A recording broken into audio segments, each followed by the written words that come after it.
Warahmatullahi wabarakatuh. Selamat pagi Dewan Juri yang terhormat. Sebagai pembicara satu pemerintah, pidato saya akan terbagi menjadi dua bagian. Yang pertama adalah setup dan argumentasi. Mosi pada kali ini adalah Dewan ini akan melarang sekolah mengeluarkan siswa yang melakukan pelanggaran berat seperti perundungan, memakai narkoba, dan sebagainya. Kebijakan melarang sekolah mengeluarkan siswa berarti kebijakan yang tidak memperbolehkan pihak sekolah untuk mengeluarkan siswa dari institusi pendidikan meskipun mereka melakukan pelanggaran yang sangat berat. Pelanggaran berat adalah perilaku atau tindakan yang dilakukan siswa yang bagaimana mereka itu bertentangan dengan norma atau aturan yang berlaku di sekolah. Pelanggaran berat terjadi jika siswa melakukan tindakan yang melanggar aturan sekolah secara signifikan. Contoh dari pelanggaran berat tersebut adalah perundungan, yaitu perbuatan menyakiti, memaksa suatu pihak secara berulang-ulang dengan tindakan arogan yang bisa saja berupa kekerasan fisik ataupun verbal. Contoh pelanggaran berat selanjutnya adalah pemakaian narkoba, yaitu menggunakan obat-obatan atau zat terlarang yang ilegal. Maka, lihatlah status quo kami. Saat ini, banyak anak yang putus sekolah dikarenakan dikeluarkan dari sekolah karena melakukan pelanggaran. Akibatnya, banyak anak-anak yang hilang harapan untuk melanjutkan sekolah. Coba bayangkan, bagaimana jika anak yang dikeluarkan tersebut berasal dari latar belakang keluarga yang kurang mampu. Mereka pasti bisa saja akan menggelandang di jalanan. Mereka harusnya diberikan bimbingan karakter dan pendidikan moral. Bagaimana jika mereka dikeluarkan dari sekolah dan ternyata di luar sana makin terjerumus ke pergaulan yang tidak benar? Mereka pasti akan tetap melakukan perundungan, memakai narkoba, dan sebagainya. Maka lihat stand di sisi kami. Kami tidak mau siswa yang melakukan pelanggaran tidak dikeluarkan, tetapi lebih mengutamakan siswa yang melakukan pelanggaran mendapatkan rehabilitasi atau pemulihan, bimbingan karakter, dan pendidikan moral pada siswa yang melakukan pelanggaran tersebut daripada hukuman. Hal ini bisa saja menjaga hak setiap anak untuk mendapatkan pendidikan yang layak, meningkatkan kesempatan siswa untuk belajar dari kesalahan mereka, mengurangi angka putus sekolah, dan membangun lingkungan sekolah yang lebih inklusif dan aman.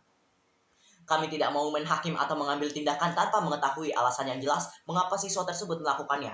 Kami harus memahami dan menangani akar masalah yang menyebabkan pelanggaran tersebut bisa terjadi. Setelah itu, memberikan solusi jangka panjang untuk mengetahui masalah perilaku siswa dengan melibatkan orang tua dan pihak terkait lainnya. Maka lihatlah argumentasi di sisi kami. Yang pertama, siswa berhak mendapatkan kesempatan kedua untuk memperbaiki kesalahan mereka. Mengeluarkan siswa hanya memperparah masalah mereka tanpa memberikan mereka kesempatan untuk belajar dari kesalahan mereka dan memperbaiki diri mereka.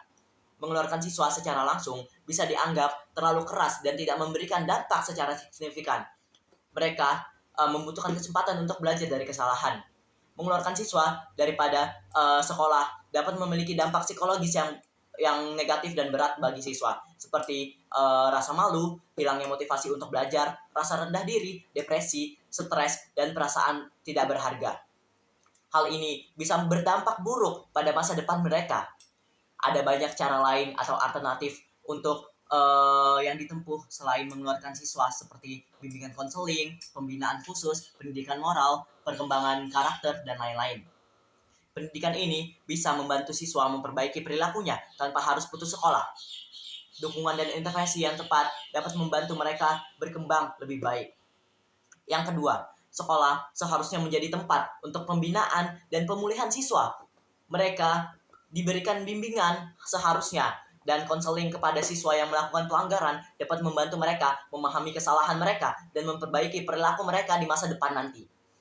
Banyak siswa yang melakukan pelanggaran berat mungkin berasal dari latar belakang keluarga yang kurang mampu. Mereka nantinya memiliki lingkungan sekolah yang mendukung untuk membantu mereka dalam mengatasi masalah ini dengan lebih baik dibandingkan dengan pengeluaran mereka dari sekolah. Mengeluarkan siswa dari sekolah dapat memperburuk masalah sosial seperti kenakalan remaja dan kejahatan, bahkan kriminalitas. Siswa yang dikeluarkan dari sekolah mungkin akan bergaul dengan lingkungan yang lebih buruk di luar sekolah dan berpotensi melakukan tindakan kriminal. Mempertahankan mereka di sekolah dengan dukungan yang tepat dapat membantu mencegah hal ini terjadi. Yang ketiga, pendidikan adalah hak dasar bagi setiap anak. Mengeluarkan siswa dari sekolah berarti merampas hak mereka untuk mendapatkan pendidikan yang layak, yang dapat berdampak negatif pada masa depan mereka. Sekolah yang inklusif berusaha untuk menyertakan semua siswa, termasuk mereka yang bermasalah, dalam upaya menciptakan lingkungan belajar yang mendukung dan